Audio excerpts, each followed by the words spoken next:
Welcome to the With Ingram series of podcasts. I'm Philip Ingram. This is episode 10, and today I'm talking to a fantastic lady who's recognised as a visionary and transformational strategist. Her name is Lisa Short. Warning, you might actually learn something. Okay, Lisa, welcome to the With Ingram series of podcasts. Now, for those that are listening into this, can you do me a favour and tell us all a little bit about you, your background, and where you fit in? Sure.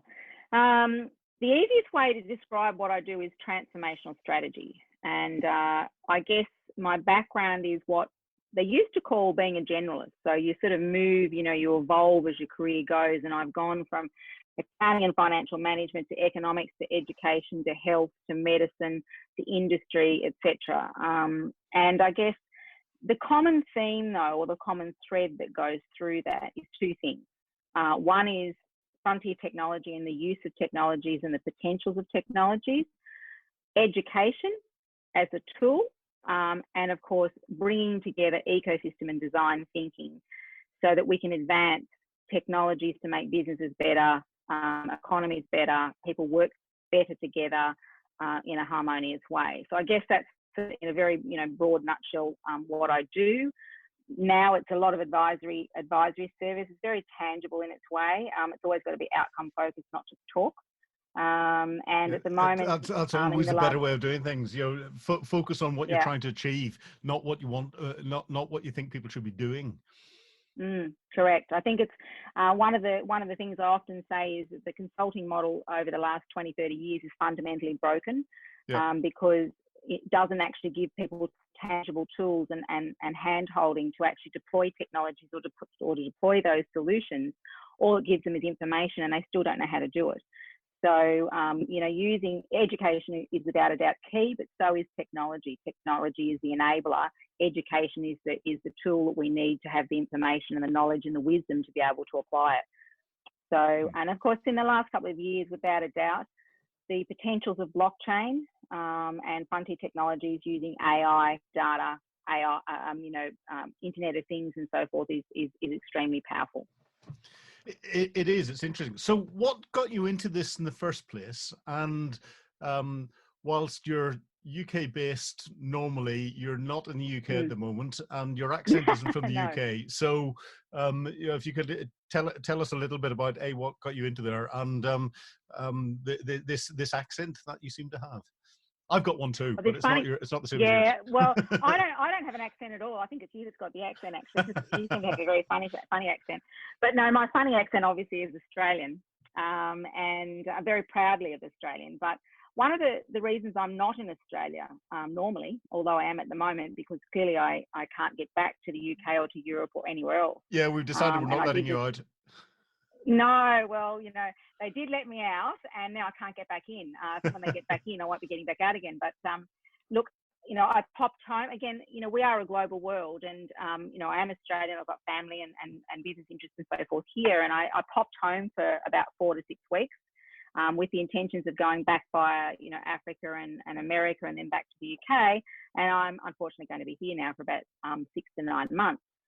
But one of the reasons I'm not is that Australia is a fairly non-innovative country. A lot of people that are innovators and future leaders and thought leaders, you will find gravitate to where the market is, where there's fast-moving innovation, and it's definitely not here.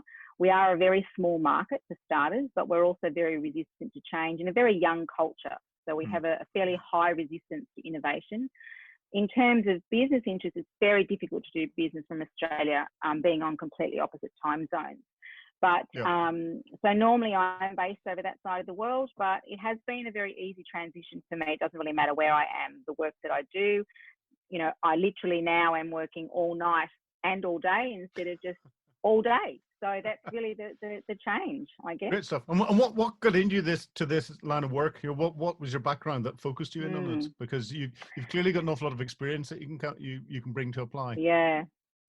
Look, I think it was my generalist background. I had, as I said, I started in accounting and financial management, which I think has always given me an underpinning grounding for understanding the way finance works and business works. But I also started working very early in my career in education, and I'm one of those very few people around the world that has a formalised education background in further and higher education as well as business. But I also throw in some other things. So I studied medicine. I've worked extensively over the 30 years in the resources and the health sector, so mining, oil and gas, medicine, health. And often people say to me, what's the correlation and what's the commonality between those? Well, they're actually very common. You might think that dealing with people and dealing with resources is different. The product is, but the process is very similar. There's a high risk involved. There's similar challenges and problems and so forth in business. What I realized is that both of them were very wasteful. They were not efficient. They don't work together. They're very fragmented. And about probably 10 years ago, I sort of made the statement, I believe business can be conducted differently. And I do. I think we need to look at the way that we work together in ecosystems and relationship-driven businesses. Instead of everybody trying to do everything, we should be actually working together harmoniously and saying, well, how do we hold hands and move together, move forward in one way? So in many ways, where the technology part, particularly the blockchain part came in, I also recognised that businesses had been struggling to sometimes provide really good outcomes because they were hindered by compliance often. And so I was seeing businesses with outcomes that they hadn't planned. So what I wanted was a set of technology or some form of process that businesses could be supported and be efficient, operate better, be more cost efficient, have lower costs and higher profit margins so that they could employ more people, have a greater social impact and so forth. But underneath the bonnet, I wanted technology to stop them doing the wrong thing. And I wanted it to be seamless. When I said that, I had no idea 5 or 6 years ago I was talking about blockchain.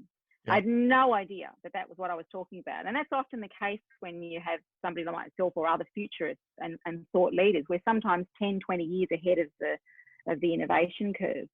And that's sort of how I started to get into blockchain and technology and really aggressively look at how we can advance its potential, which is extraordinary. It is, but in our rules-based society, do you think that technology is getting ahead of those that are in charge of making the rules and potentially increasing the risk landscape that's out there? Or do you think that it's inevitable that this is going to happen anyway, and what we need to do is try and find some way of getting those that are bringing in the regulation, the rules and all the rest to try and catch up with the speed of technological transformation? Oh, absolutely. Look, let's be really honest. There's some idiots running some countries in this world, and uneducated ones. And I mean that in the sense that they're not educated in the future of work, the future of learning and technologies. I found it profound that right in the middle of coronavirus and the COVID-19 disaster, the UAE switched to completely digital channels for all its government services, for all its health worker credentials. It actually put into action its UPass, I think it's called a UAE UPass, I think it was called. Yep. Right in the middle of that crisis. We've got other countries that have been implementing the same sorts of things, using the not only blockchain but Internet of Things and other good data integrity programs and solutions and technologies. And we've got other countries, and Australia has to fall into that category, where the ignorance for digital transformation and the potentials in digital technology have withheld and held us back, and it set us up for being unprepared for where we sit. But I also do understand that there will be some people that will be struggling to keep up with that and will be left behind if we're not careful. And of course, that's where I advocate education. But we shouldn't be doing education in the middle of a crisis. This should have happened 6, 10 years ago. And I've been banging my head against a brick wall in some ways almost crucified when I've suggested, we needed digital skills. We should be, no learner should leave school without digital skills. Every business should have digital skills. Every individual should have digital skills. We should not have an elected decision maker that doesn't have the capacity to use digital skills. It's frightening. You see so many kids going around with touchpad devices.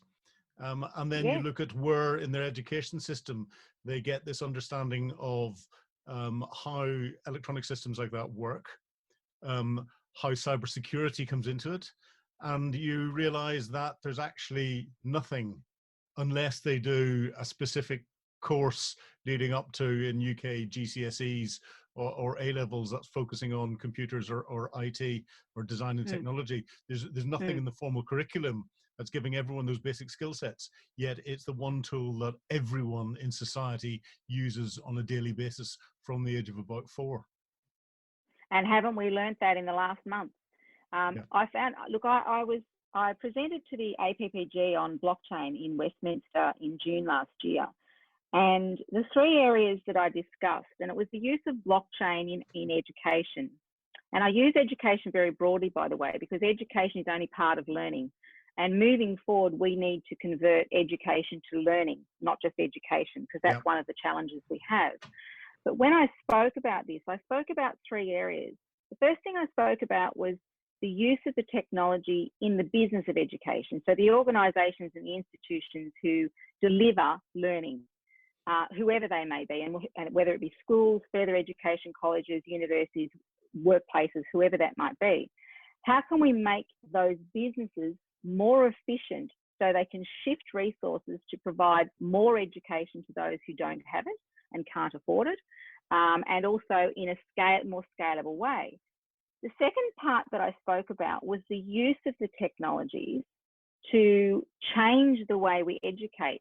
How do we deliver education in a different way where, for example, instead of funding at all, we start to talk about incentivizing learners to earn and learn, capturing their data so that they can actually have a different and a diversified base to move forward with their education, to capture their entire lifelong learning, so we don't have entropy and we don't have a shoebox full of qualifications that can't be translated. That was the second area. How do we also, the third area was, and I said, I actually stated this was the biggest area of opportunity, was education about technology. And that will not happen with teachers delivering that education. And this is where the ecosystem thinking comes in. We have amazing potential to capture the best in the world who, I'll give you an example. Adam Chayer is one of my colleagues who is the founder of Siri. Could you imagine the learners in school if they were being educated and hearing a podcast or a series on his development of how he was 20 years ahead of the curve and how he created Siri and what it meant and all of those sorts of things, how engaged they would be? If they had the person who developed the 3D printer who's printed the human heart, Eric from Cellink, to deliver that education. We need to be delivering to everyone the potential of this technology. How do we remote work? How do we use the technologies to engage? How do we engage globally? How do we do trade? All of those sorts of things. And we have fundamentally failed. And people like myself and other educationalists have been literally saying this constantly for 10 years. And in a very short period of time of 2 to 3 months, we now have this, catastrophic economic and health collapse in the globe. And everything is being attributed to COVID-19. And that's not true. It's our lack of preparedness for an event like this that is much of the issue. Yeah, I couldn't agree with you more. The thing I find absolutely fascinating is that in every national resilience threat assessment, the number one across the globe, the number one threat that there's been for at least the last 10 years has been an influenza type pandemic spreading across the world. In all the local resilience forums across the UK that the local councils work to, the number one threat for at least the last 10 years has been an influenza type pandemic spreading across the globe.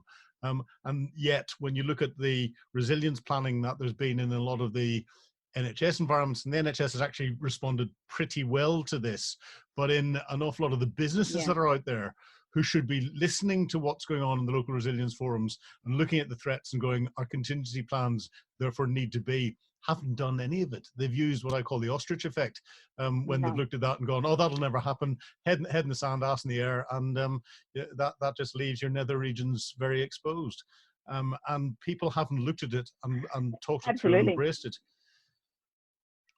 But do you think that this current pandemic... Correct. Sorry. I was going to say, do you think the current pandemic is forcing companies to completely rethink their strategies now, and we're going to see some technological and digital good out of this? Yes and no. I'm going to go yes and no. I think there's a bit of a... I think there's a digital divide.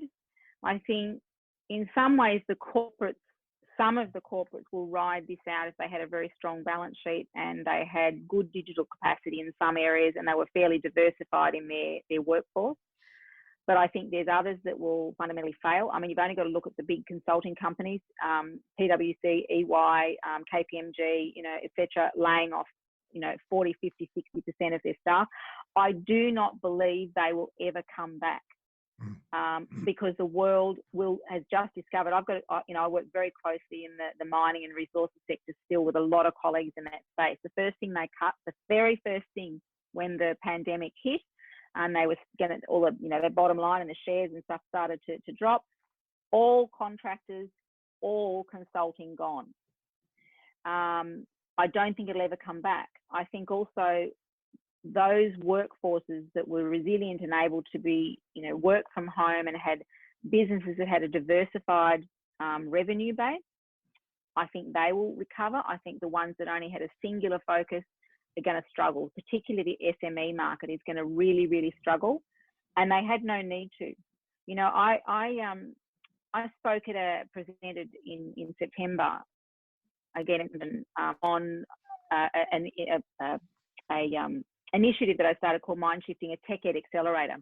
And it was specifically to work with the SME market and the frontier technology market and merge the two together to provide opportunities for SMEs, but not on an individual basis, and looking at it from local enterprise partnership basis, from organisations that represented the mass numbers of small businesses, to say, how can we make these businesses resilient? Now, I'm having this conversation in September last year, brought specialists in from all over the world to educate SMEs.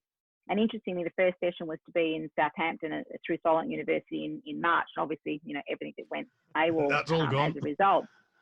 That's all gone. But the interesting thing about that is, we shouldn't have been doing that last year. We should have been doing that 5-6 years ago. We should have had small businesses creating their own data footprint and diversifying and having a salient, income from the sale of data, their own anonymized data. How do they make their businesses more resilient? By having a diversified international and global outlook. And how do they educate their workforce? How do they bring innovators into an SME to build technology that's focused for an SME? And we haven't done it. And even up until 6 months ago, they're still looking at people like us saying it and going, oh, no, I don't really think that's relevant for us. Well, guess what? It is.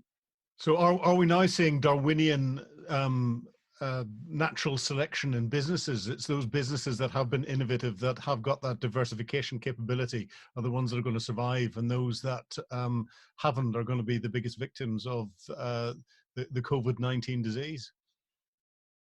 Oh, look, sadly, I think it is.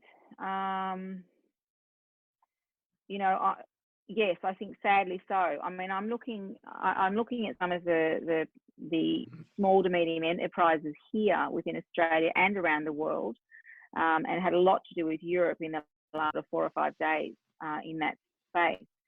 And even technology companies, and I'll give you an example. The global hack was on over the weekend. I've got to say, one of the most profound innovation experiences even I've experienced in my life. 15,000 participants globally, 1,000 teams registered, all over the world, 100 and something countries represented, completely done digitally. What I found extraordinary was the number of tech companies who were able to look at their technology and go, how can we use that platform in an innovative way to resolve other challenges and still keep doing our core business? And in a 48-hour period, they were able to pivot, completely turn around their business model and go, right, we can do this. I must say I was fairly chuffed that one of the companies that I mentored won their track on solidarity. And if I talk about that company in particular, and it directly affects the NHS, they currently run, it's called Booking Live, and they currently run the booking systems, if you like, for all the health services in behind the NHS and allied health. What they said was, how do we take that system and partner with other people and create and use the same system in an innovative way to get resources to the right people in the right place at the right time at the right price with transparency. That was profound. So those businesses who have that innovative mind and that diversity and ability to do that, I think will go from strength to strength. The businesses that are going to struggle are those without any form of digital capacity who are still sitting at home with no idea on how to move forward. And that's actually through no fault of their own.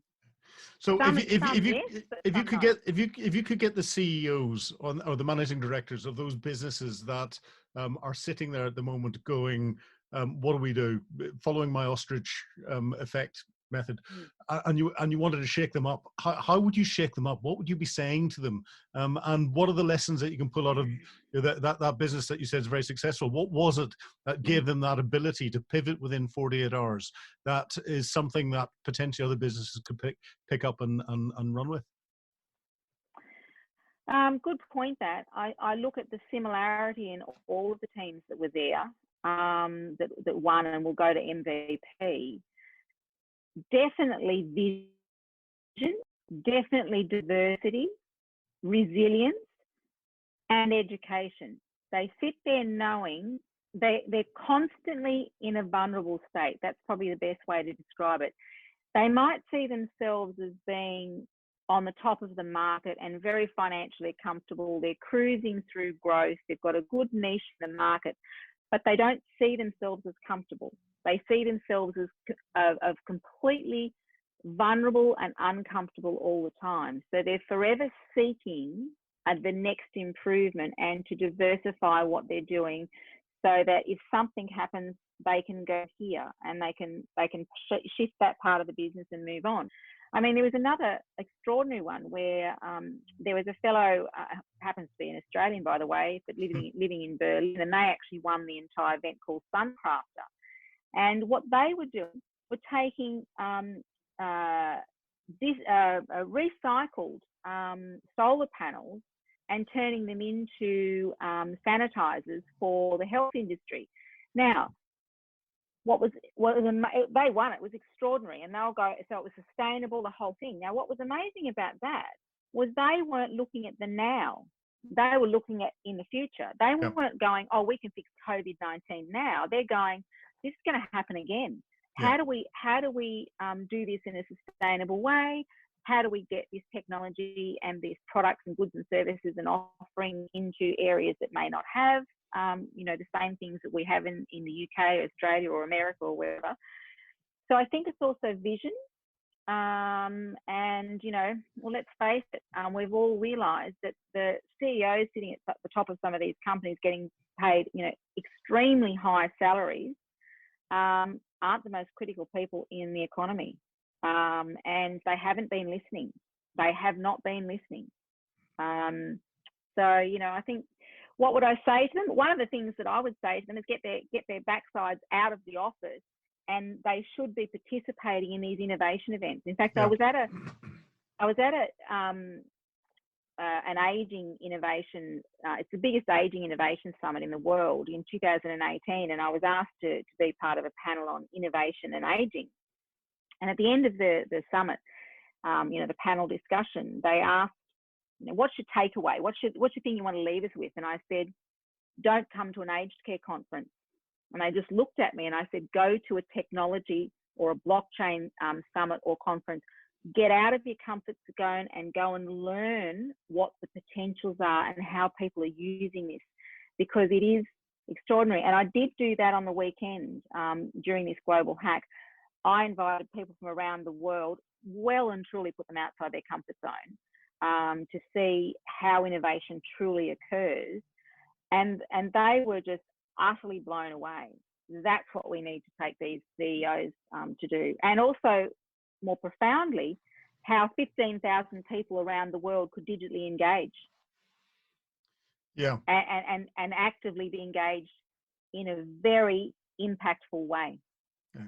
So that comes back to one of your skill sets in wider education. How do we then bring in, before we get out of this, because I think it's going to take quite a long time for us to properly get out of this, and whatever normality that comes is going to be different to the normality that there was beforehand. How do we educate those leaders of businesses that are sitting there today to be able to innovate better for tomorrow? Are the courses out there? Are the elements out there? Or is there going to be an awful lot more is going to come into the market to try and fill that? And then how do we motivate people to get in and participate? Well, yes, I agree there is. And again, it's another initiative. It's quite funny, really. I've been involved in a project that is about creating a new form of a learning institution where learners can go. Best way to describe this is like a supermarket of skills, and it's about what are the capabilities that I require, and to underpin that is an education program that I've been involved in developing, which is it's a different way of learning, but what it's about is showing by action-based learning how this technology will impact. So we don't actually ask them, what does blockchain do, or what does the Internet of Things do, or what does Bitcoin mean, or whatever. We say, you actually have to go and do this task. You actually have to go and participate in a decentralized autonomous organization. And we're going to do a mission. And that mission is you've got to do this and you've got to use this technology. So we're actually I'm not prepared to wait for organic growth. That's the other thing. We can't wait for organic growth in this education. We have to actually pick and choose the elements of this that have the most impact, and we have to literally get people to use it to be able to understand it. So that exists. In fact, this is again an opportunity. So I see a lot of opportunity in where we're seeing now. China is an interesting one because we think that China is, owns most of our manufacturing and a range of other things, and potentially it does. What the world owns on China is education. We've cut the borders to their education. They're absolutely craving education. So we're going back into China and delivering these skill sets into China. We should be doing the same into our own country. Yep. We've got a captive audience of people, of workforces sitting at home for the next, 3 to 6 months. We should be delivering these scalable programs out. But I'm going to go into the challenges of that. Is that most education is not prepared to do that. They're not even prepared to do that. That's the challenge we're facing. So, it's people like me, and there's, probably a handful, maybe 20 or 30 others around the world that have been working on this for 10 years. And we've been sitting on the peripherals because people think we're mad. They think in many ways you really are crazy. And we're going, no, we're not. This is a new way of learning. And guess what? It's just hit. Yep. So, I think we've got to focus. If anything, and we also need government drivers to, and I don't mean to fund it because I don't believe in funded education, but because I think it needs to demonstrate we're investing in our future and we're investing in something different. But I think for the first time, they need to start to listen to some of the thought leaders and the people that have been advocating this, and listen intently. And listening is not a very good skill for most governments. They like to waffle. Well, exactly, and they don't realise that you've got two ears and one mouth, so you should be doing twice as much of this as you're doing with this. Well, yes, and I think it leads me to you and I have had this discussion before in terms of the countries that have had the most powerful response to COVID-19. and the way they have engaged with their, people, and they've all been women-led countries. What is different about that is in every single one of them, they've used technology. In every single one of them, they've used education, and every single one of them, they've used empathy and engagement. So, I think there's a massive opportunity for those skill sets to be embedded in the way that we can encourage learners to come on board and see potential in this as well, if we look at those sort of leadership styles. But again, that's going to be a challenge. Huge challenge. And do you think that your blockchain and technology is going to play an increasing part in getting us out of this, back into this new normality, whatever that is? Oh yeah, look, some of the things that have and I look at this technology very differently. So anybody that knows me knows that I don't play in the cryptocurrency space. I look at the potentials of digital currencies, whether it be community currencies or cryptocurrencies. It's the digital transfer of value and the store of value and so forth. But I look at the number of new users. In the last month, we've had a 16% increase in the daily active use of wallets. We've had, if you're looking at just the decentralized, or DeFi as we call it, decentralized finance, we're looking at an 86% increase in the interaction with applications that are using decentralized finance. And this one is extraordinary, a 99% increase in the wallets interacting with exchanges.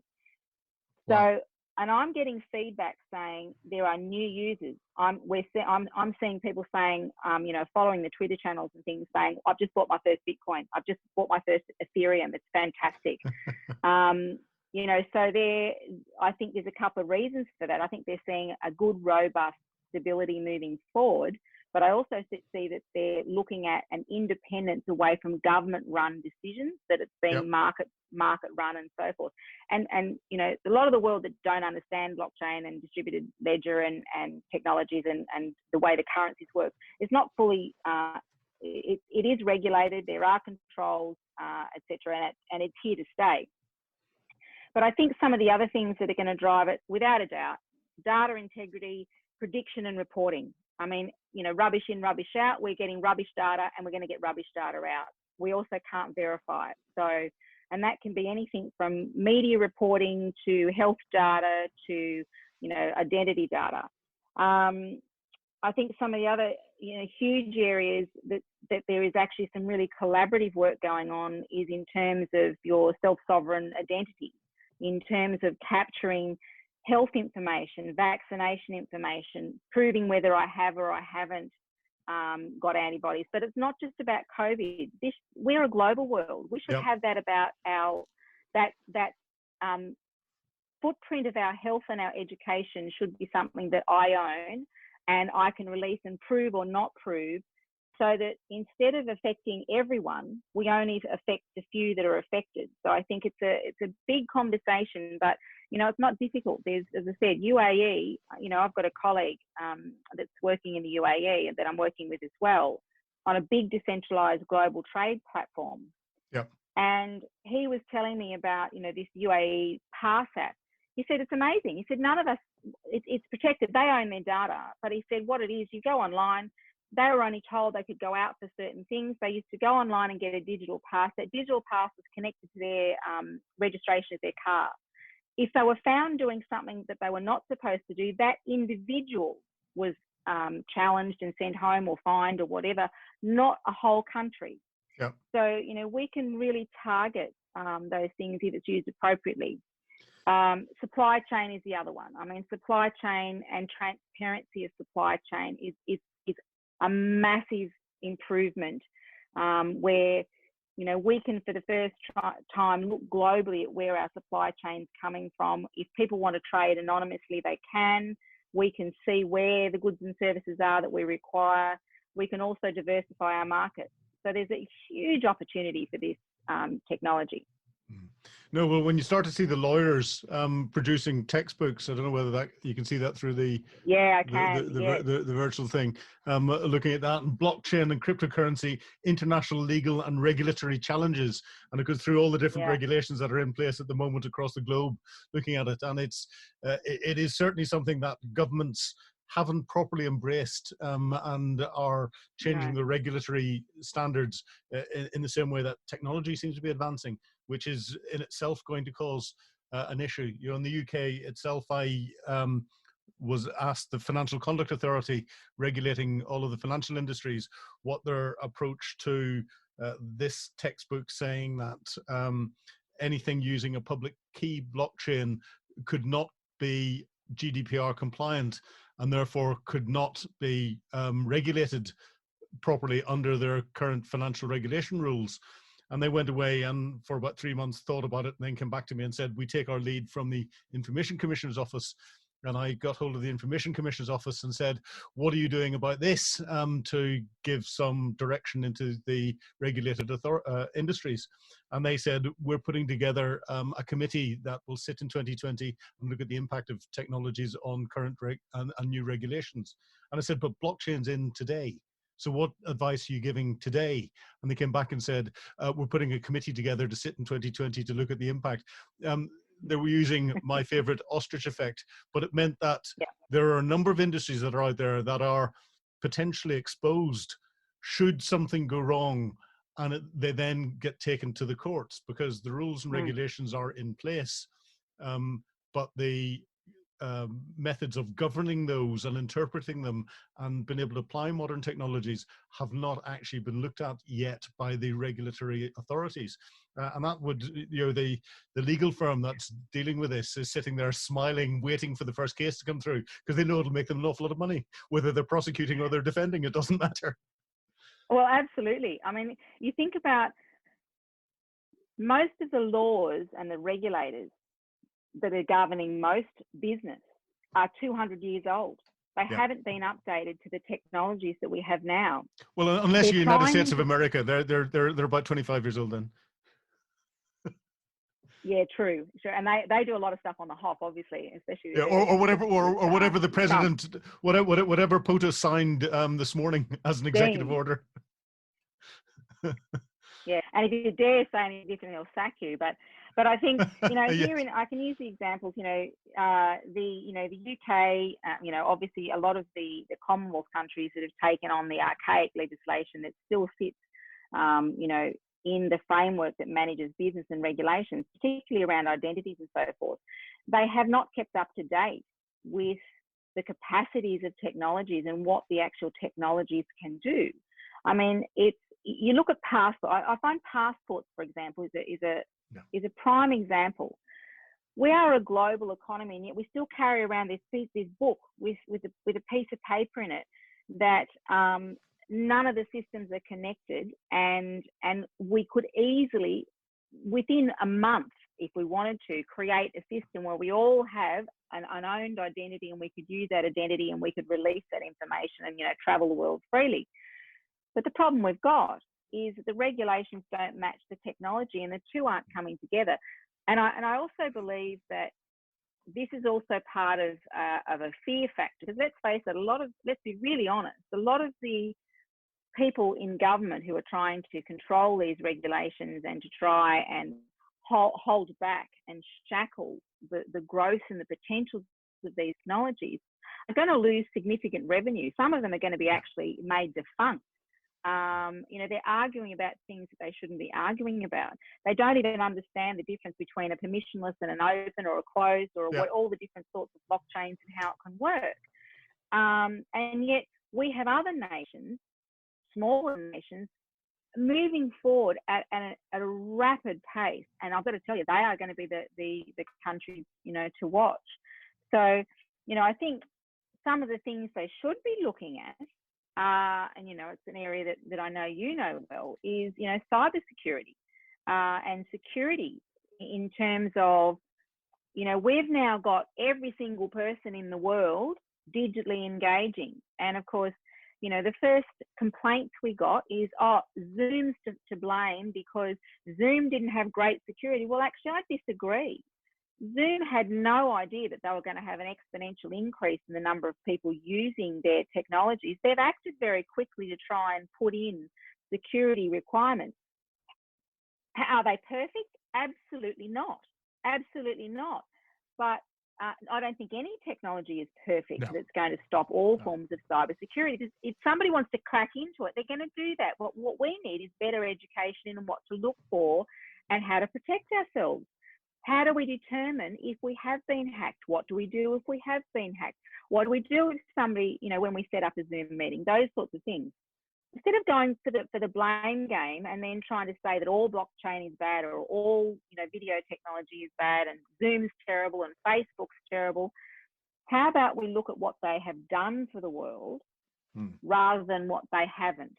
Because could you imagine this situation now if we did not have these forms of technology, if we didn't have the Facebooks, the Instagrams, the Twitters, the video. Oh, it'd be shocking.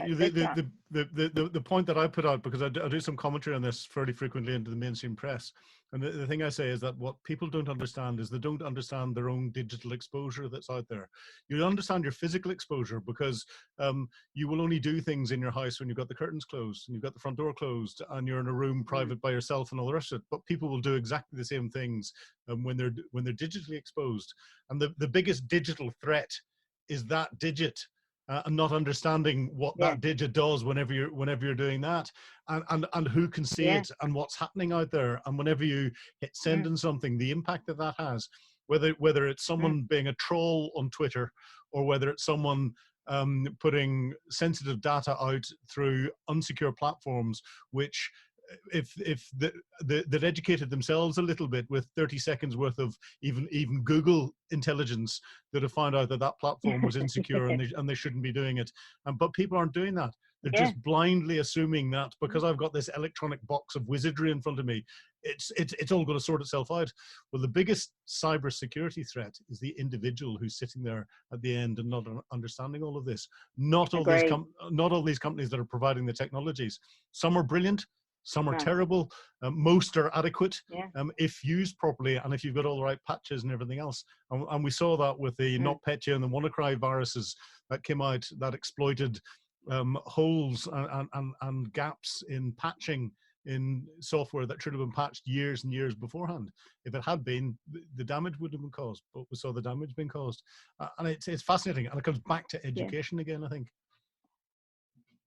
Education is key. I mean, I was amused in the US alone, between when the COVID-19, the sort of, the critical peak sort of started, between about the 9th and about the 15th or 16th of March, there was increase just in the US alone of 50% in the use of VPNs. Yeah. Now, I use that term. I was actually engaged in the last 2 weeks. One of our big emergency services here in Australia were told, like everybody else, you need to work remotely. You now need to go off and toddle off, and you can no longer meet anymore, and you need to run everything digitally. And they're going, and how do we do that? Fortunately, I happen to be here, and I've spent 2 or 3 weeks with them trying to engage with them to work remotely and so forth. And I started using terms like VPN, and they're going, what's that? They've got no idea. They're asking me questions like, what's my Apple ID?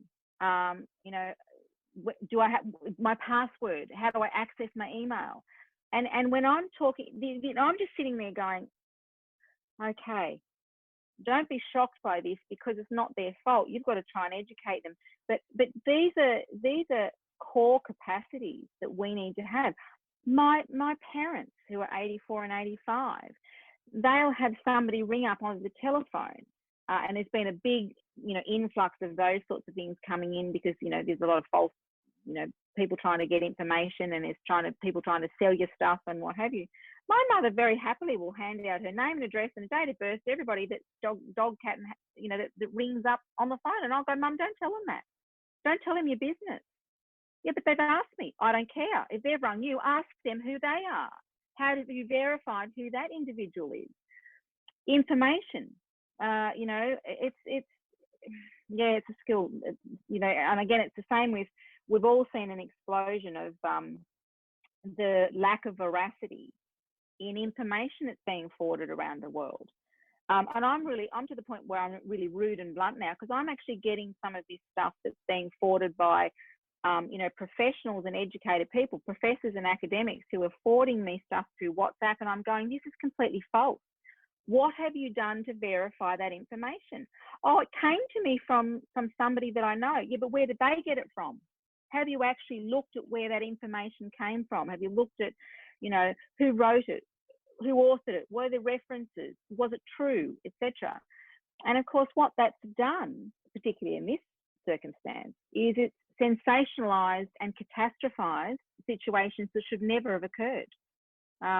And that's a skill that we need to be teaching people: cybersecurity, veracity of information, making sure that it comes from a reliable source. How do you stop it coming? How do you stop it in its tracks, etc. I mean, I've got admiration for WhatsApp, for example, and they don't do everything perfectly. But let's face it, as soon as they realised the number of messages that were being forwarded, constantly forwarded, they put prohibition in on that forwarding capacity.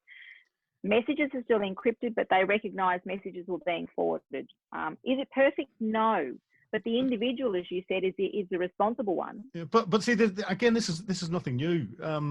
Donald Trump's coined the phrase fake news, but fake news is nothing new.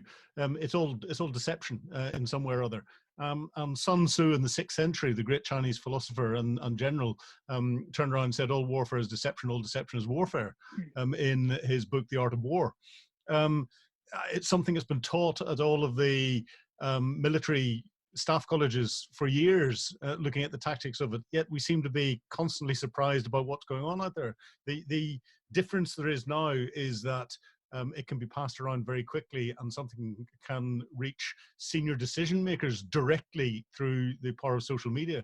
That's where the change is. But if we look back to the Second World War with Operation Fortitude, the Allied forces were leading deceptive operations in convincing the Germans that we were going in through Pas de Calais, not through Normandy. And that included Operation Mincemeat, where you're throwing dead bodies out of the back of aircraft with top secret plans that were all completely false, having worked out where the information is going to get into the key decision makers. That's a very slow way of doing it. We can now just tweet them directly. But this is nothing new, and it constantly surprises me how educated people, as you say, fall for it all the time.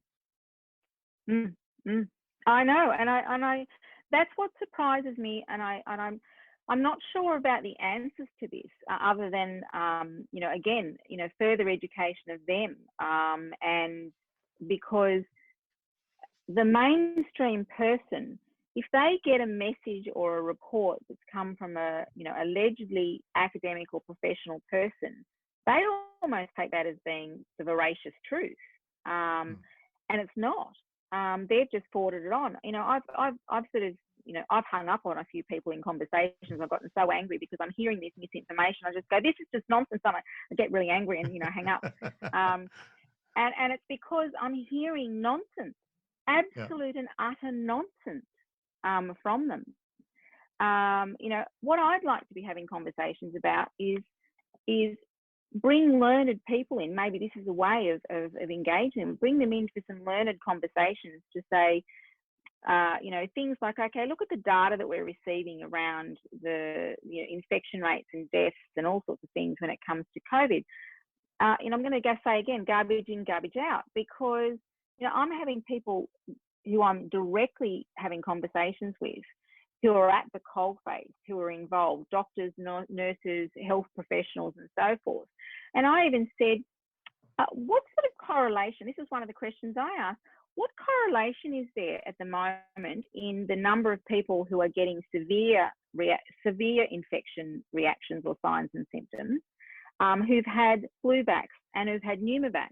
Yeah. What are the responses? Are they recovering? Are they being affected better or worse, etc.? So in the future, we can look proactively at what we might be able to do. What are we doing in looking at, I know we're saying that a lot of people who have in the high vulnerability rates have had, a number of comorbidities. have they died from COVID-19 or have they died from the comorbidities? And they just happen to have COVID-19 and we happen to put those statistics together. We're not testing everybody. So the statistics are not pure. If you were running these statistics through an academic or professional program, they'd be picked a bit. They wouldn't even be allowed to go through. And yet we're making global decisions based on poor data that can't be verified. And that's where blockchain, by the way, can come in, because you can't misinterpret truth if you put the truth in the first place. That's the key. That's the key, getting the truth in the first place. Because if you get it slightly bit wrong at the beginning, it's going to amplify that error as you go further and further through the process. And therefore getting that purity of data and the mechanisms in place to have the purity of data as your baseline data is probably an even bigger challenge than we've got in dealing with this pandemic at the moment. Yeah, and I think, again, we're not, and look, are we learning lessons? And I would say in many ways, no, because I'm starting to see this blame game now, rather than, okay, none of us, I don't think there's a person in the world who you could blame for the virus infecting the world. It's a virus, it's happened. Could we have done things differently and better? Absolutely. But nobody deliberately, or very few, I know there's obviously been some, but the majority of the world hasn't deliberately gone out with a vial of virus and said, here, I'm going to infect you all. What's happened is poor preparedness. And when it's happened is a lack of good quality data to tell us how things are responding. And we've got countries like Switzerland doing their own thing. We've got UK doing one thing, Australia's doing another thing, New Zealand's doing another thing, Taiwan's doing another thing, Singapore's done another thing, America's doing nothing. So, so if we are truly to change this, the globe needs to be looking at what are the global impact measures that we need to build, that the minute something like this ever happens again, and it will, that we activate the right questions globally, and we all globally make some sound and solid decisions based on good quality data integrity. And we're not doing that yet. I just don't think we're doing it. Yeah, I couldn't agree more. But I think on that point, for this particular podcast, that's a very good point to end on, because getting globally a global reaction to work better from a global perspective is something that gives us a start point for whenever we do the next one of these, if you're up for it. Absolutely. Oh, absolutely. Because I think business recovery and what the world's going to look like moving forward is such a huge potential, and it will look different. It will look very different. Well, Lisa, it's been a real pleasure talking to you on the With Ingram series of podcasts, and I look forward to doing the next one. My pleasure. Me too. Fantastic.